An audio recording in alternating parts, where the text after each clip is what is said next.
बिस्मिल्लाहिर्रहमानिर्रहीम। अस्सलाम वालेकुम नाज़रीन, आप यूट्यूब और फेसबुक चैनल देख रहे हैं। मैं राना उज़ैर हूँ। नाज़रीन, मुल्क बड़ी तेज़ी के साथ टकराव की जानिब बढ़ता हुआ दिखाई दे रहा है और सूरत हाल मज़ीद कशीदा हो रही है। और इस वक्त यूँ लग रहा है कि जैसे ये एक बहुत बड़े तसादुम का हाई अलर्ट जारी हो चुका है। जो खबरें इस वक्त निकल कर सामने आ रही हैं, पार्लियामेंट इस वक्त मैदान जंग बना हुआ है। वहाँ पर सिर्फ सियासी लड़ाई नहीं हो रही बल्कि इदारों को भी घसीटने की कोशिश की जा रही है। जनाब, कुछ बड़ी खबरें लेकर आपकी खदमत में हाजिर हुआ हूँ। सबसे पहली खबर पर जनाब, आज हमने बात करनी है कि army chief general Asim Munir साहब को तलब कर लिया गया है। बड़ी हसास नौयत का ये इजलास, हसास तरीन खुफिया इन कैमरा इजलास, इस इजलास को क्यों बुलाया गया है? पाकिस्तान तहरीक इंसाफ इस वक्त फौज के बिल्कुल सामने आकर खड़ी हो चुकी है। ये बड़ी खतरनाक तरीन लड़ाई है और इस वक्त मुल्क में हिजानी कैफियत बढ़ती चली जा रही है। जनाब, किस तरह से आज पार्लियामेंट के फ्लोर से खड़े होकर पाकिस्तान तहरीक इंसाफ ने जो ताबड़तोड़ हमले किए हैं पाकिस्तान की फौज के ऊपर, इदारों के ऊपर, वो बड़ी खतरनाक तरीन सूरत हाल है। आज पार्लियामेंट से क्या मैसेज दिया गया है, ये तमाम तर तफसीलात आपके सामने रखनी है। और फिर जो ये इजलास इस वक्त बुलाया गया है जिसमें आर्मी चीफ को तलब किया गया है, ये बड़ा इंपॉर्टेंट और बड़ा हसास किस्म का मामला है कि आर्मी चीफ साहब को तलब कर लिया गया है। ये तमाम तर डिटेल्स आपके सामने आज के इस वीलॉग में रखूंगा। और फिर जनाब, तीसरी खबर पर जो हमने बात करनी है कि चीफ जस्टिस काजी फायज ईसा अब आखिरी उम्मीद की किरण रह गए। ये इमरान खान या पीटीए के लिए नहीं बल्कि नून लीग की सियासी कश्ती, इक़्तिदार की कश्ती को डूबते हुए बचाने के लिए क्या चीफ जस्टिस काजी फायज साहब आएंगे या नहीं आएंगे? ये आखिरी चंद दिन जो हैं वो इनके इक़्तिदार के शुरू हो गए हैं। ये मामला और माजरा क्या है, इस हवाले से कुछ अहम तरीन तफसीलात आपके सामने रखूंगा। लेकिन अगर आपने चैनल को सब्सक्राइब नहीं किया, चैनल सब्सक्राइब कर लें, बेल आइकन को दबा दें। आने वाले तमाम तरह अपडेट्स आपकी खिदमत में बर वक्त पेश होती रहें। नाज़रीन, बड़ी कोशिश की जा रही है कि जो खबरें चल रही हैं कि पार्टी के अंदर बगावत है, पीटीआई के अंदर, और वो नहीं चाहते थे कि इमरान खान साहब बाहर आ जाएं, उनकी रिहाई हो जाए। और यहाँ तक कि शेर अफजल मरवत साहब ने ये बात कर दी कि बाजवाई माफिया जो है वो इमरान खान की जान के लिए भी खतरा बन सकता है। और ये बाजवाई माफिया पाकिस्तान तहरीक इंसाफ के अंदर बैठा हुआ है, यानी कि वो जनरल बाजवा की तरफ जो है वो इशारा कर रहे थे। लेकिन जनाब, अगर आप ये देखें कि इमरान खान साहब जिस मेराज के ऊपर पहुंचे हुए हैं, उसको किसी पार्टी रहनुमा की जरूरत नहीं है, उसको किसी सियासतदान की जरूरत नहीं है, पार्टी रहनुमाओं को, सियासतदानों को, बल्कि इमरान खान साहब की जरूरत है। उनकी मकबूलियत का जो ग्राफ है वो तारीख में कभी किसी के पास नहीं हुआ होगा, जो किसी लीडर के मुकद्दर में नहीं आया होगा जो आज इमरान खान साहब का ग्राफ है। तो लिहाजा पीटीआई का मतलब है इमरान खान, इमरान खान का मतलब है पीटीआई। आप जितनी मर्जी साजिशें कर लें, आप जो मर्जी कर लें। जहांगीर तरीन साहब ने पार्टी बना ली थी, एक पीटीआई पार्लियामेंटेरियन बन गई खटक साहब की। आज क्या हुआ? सारी की सारी पार्टी जो है वो जमीन पोस हो गई, क्योंकि वो इमरान खान के खिलाफ खड़ी हुई थी। वो पार्टी तोड़कर नई जो है वो पार्टीज बनाई गई थी, लेकिन अवाम ने उसको बुरी तरह से मुस्तरद कर दिया। अवाम ने 8 फरवरी का दिन जो है वो फैसले को मुस्तरद कर दिया। लेकिन इस वक्त नून लीग का जो सियासी मुस्तकबिल है वो दाव पर बढ़ते लगता चला जा रहा है। नून लीग के इक़्तिदार के आखिरी दिन शुरू हो गए हैं। जैसे इन लोगों ने इक़्तिदार हासिल किया फॉर्म 47 के जरिए, और इलेक्शन कमीशन ने अपनी जो वेबसाइट पर फॉर्म 45 और फॉर्म 47 जो है वो अपलोड किए थे, उसमें तकरीबन जो रिपोर्ट आई थी उसमें जो मामला है कि 200 सीटें ऐसी थी जहां पर इलेक्शन कमीशन के अपने फॉर्म 45 और फॉर्म 47 जो है वो गलत थे, और उसके मुताबिक पाकिस्तान तहरीक इंसाफ जो है वो जीत रही थी। ये रिपोर्ट में इंकशाफ किया गया, ये मैं नहीं कह रहा। तो एक चीज़ तो जनाब ये है कि जो इलेक्शंस हुए हैं वो आपके सामने है कि पाकिस्तान तहरीक इंसाफ के पास 200 सीटें हैं।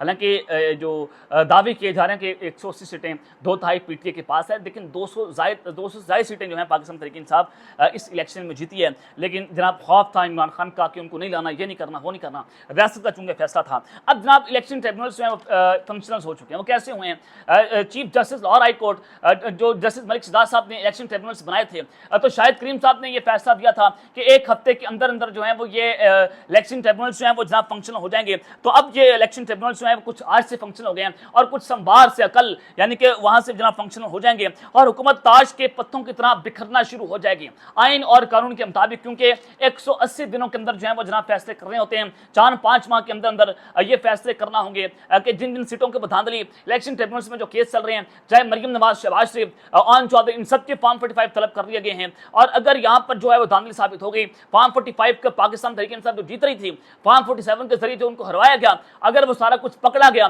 तो फिर इलेक्शन ट्रिब्यूनल जो है वो फैसले जो है वो उल्टे कर देगी और पाकिस्तान तहरीक इंसाफ के वो तमाम तर मेंबरान जो है वो फिर आप असेंबली में देखेंगे शहबाज शरीफ साहब का इक़्तिदार खतरे में है, मरियम नवाज का इक़्तिदार जो है वो खतरे में है, अन सब का इक़्तिदार इस वक्त खतरे में पड़ता हुआ जनाब दिखाई दे रहा है।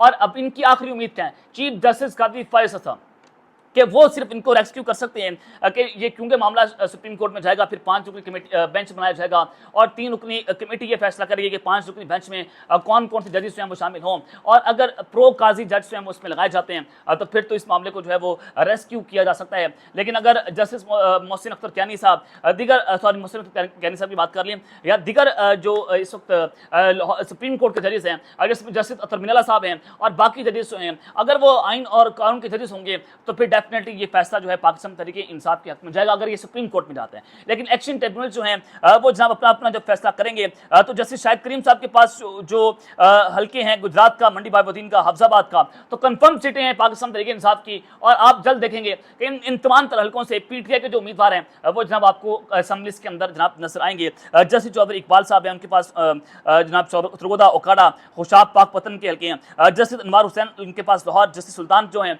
उनके पास जो हल्के हैं वो डेफिनेटली जस्टिस सुल्तान साहब जो हैं वो उनके नाम पर इलेक्शन कमीशन को इतराज़ नहीं था, फौरी तौर पर इनका नोटिफिकेशन जो है वो इलेक्शन कमीशन ने जारी कर दिया था। तो जस्टिस सुल्तान साहब से आप ज़्यादा उम्मीद जो है बना रखें। जस्टिस सरफराज डोगर साहब, इनके बाद डीजी खान साहब, डीजी खान जो हैं उनके हल्के हैं, तो यहाँ से भी पाकिस्तान तहरीक इंसाफ ने क्लीन स्वीप किया था।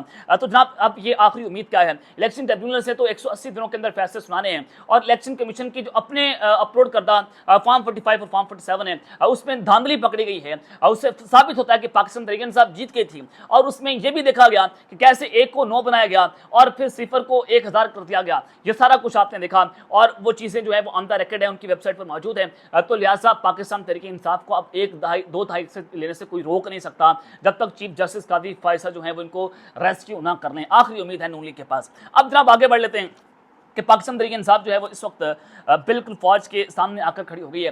फिर बात करेंगे कि आर्मी चीफ साहब को तलब किया गया, क्यों तलब किया गया, पार्लियामेंट में हसास तरीन इजलास जो बुलाया गया है आखिर उसकी वजह क्या है, क्यों बुलाया गया है। लेकिन सबसे पहले आपने देखना है कि पाकिस्तान तहरीक इंसाफ जो है वो बिल्कुल फौज के आमने सामने आकर खड़ी हुई है। ये बड़ी खतरनाक तरीन सूरत हाल है। जब एपेक्स कमेटी का इजलास होता है, अज़म इस्तेकाम ऑपरेशन की मंजूरी दी गई और उसमें आर्मी चीफ साहब मौजूद थे, शहबाज शरीफ ने सदारत की और यहाँ तक के अली अमीन गंडापुर CNKP के वो भी उस इजलास के अंदर जनाब शरीक होते हैं। लेकिन उनकी जानिब से कोई वहाँ से कोई मुझे प्रेस कॉन्फ्रेंस नजर नहीं आई, कोई उनका बयान नजर नहीं आया, कोई उनकी स्टेटमेंट नजर नहीं आई। अब वो खामोश हैं सारे मामले के ऊपर। लेकिन पाकिस्तान तहरीक इंसाफ ने अज़म इस्तेकाम ऑपरेशन जो है जो जिसको लॉन्च किया गया है, जो मिलिट्री ऑपरेशन होने जा रहा है KPK में, उसकी भरपूर वो मुखालफत कर रहे हैं। आज भी जनाब नेशनल असेंबली के अंदर जो है वो उन्होंने मिलिट्री ऑपरेशन नामंजूर के नारे लगाए, पख्तूनों का कत्ल नामंजूर के नारे लगाए कि नेशनल असेंबली के फ्लोर पर खड़े होकर। तो ये बड़ी खतरनाक तरीन सूरत हाल थी। और फिर ख्वाजा आसिफ साहब तकरीर करने आते हैं तो पाकिस्तान तहरीक इंसाफ उस वक्त भी मिलिट्री ऑपरेशन नामंजूर के जनाब नारे लगा रही थी। तो आजम नज़ीर तारड़ साहब उठते हैं और वो जनाब ख्वाजा आसिफ साहब को कहते हैं कि हेडफोन लाओ और तुन के रख दो।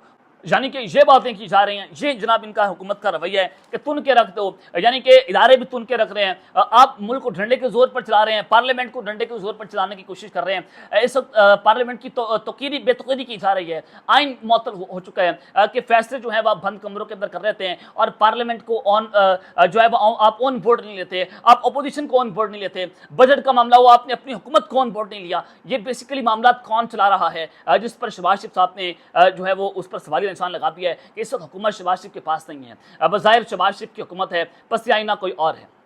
ये चीज़ें जनाब बड़ी अहम है कि इस वक्त ख्वाजा आसिफ साहब भी कर रहे हैं। फिर उसके बाद पाकिस्तान तहरीक इंसाफ जो है वाकआउट करती है। उन्होंने जनाब प्रेस कॉन्फ्रेंस की और उसमें एक ही बात हुई, वो उन्होंने कहा कि हम मिलिट्री ऑपरेशन जो है हम उसको नहीं तस्लीम करेंगे। और दूसरा ये कि उन्होंने कहा कि आर्मी चीफ साहब को यहाँ पर आना चाहिए, पार्लियामेंट में आए और हमें बताएं, हमें ब्रीफिंग दें। ये जनाब मामला था। ये मुतालबा पाकिस्तान तहरीक इंसाफ की जानिब से आज जो है वो किया गया। और जो सबसे अहम बात थी कि आज जुनैद अकबर साहब वो असम्बली के फ्लोर पर खड़े होते हैं और उन्होंने बड़ा खतरनाक किस्म का जनाब इंकशाफ किया। और ये सीधी सीधा जो है वो ऐलान जंग है पाकिस्तान की इस्टेब्लिशमेंट के खिलाफ। ये हुआ क्या? जुनैद अकबर साहब कहते हैं कि मैं हल्फ देकर कहता हूं कि जो हमारे MNA हैं, मैं उनका नाम नहीं बताना चाहता, इदारे के लोगों ने उसकी बीवी के बेडरूम में मुदाखिल हुए और वो उन्होंने उनकी बीवी के फ़ोन नंबर से कॉल की और कहा कि तुमने प्रेस कॉन्फ्रेंस करनी है या नहीं करनी। आप आगे समझ लें कि वो उनकी बीवी के पास से वहाँ से वो धमकियाँ दे रहे थे कि अगर तुम प्रेस कॉन्फ्रेंस नहीं करोगे फिर हम क्या करेंगे। आप बेहतर तौर पर जानते हैं कैसी जो है वो सूरत हाल है। तो ये आज पहली बार इंकशाफ जुनैद अकबर साहब ने असम्बली के फ्लोर पर खड़े होकर कर दिया है, और ये बड़ा ख़तरनाक इंकशाफ कि आप पाकिस्तान की आवाम को जो है वो फतह करना चाह रहे थे। बड़ी ख़तरनाक, बड़ी गंदगी है। इनका जो ज़हन है वो एक बेडरूम से शुरू होता है, एक बेडरूम पर आकर ख़त्म हो जाता है।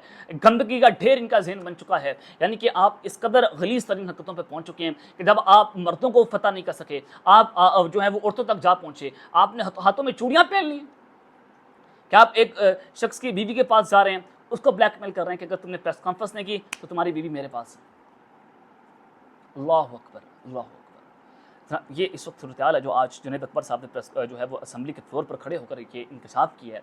तो सीधा सीधा ऐलान जंग है पाकिस्तान तहरीक इंसाफ का जो है वो अहम इदारों की तरफ जो उनके खिलाफ। तो आज जनाब फिर अली मोहम्मद खान साहब जो हैं उन्होंने कौमी असम्बली में ज़ाहिर ख्याल किया। वो भी आम तौर पर आप देखते हैं कि वो बड़े जो है वो कूल हेड हैं, वो बड़ी आराम से तकरीर करते हैं, वो उस तरह से हार्श लाइन नहीं लेते जैसे पाकिस्तान तहरीक इंसाफ दे रही हैं। तो बड़े सुलझे हुए सियासतदान भी हैं।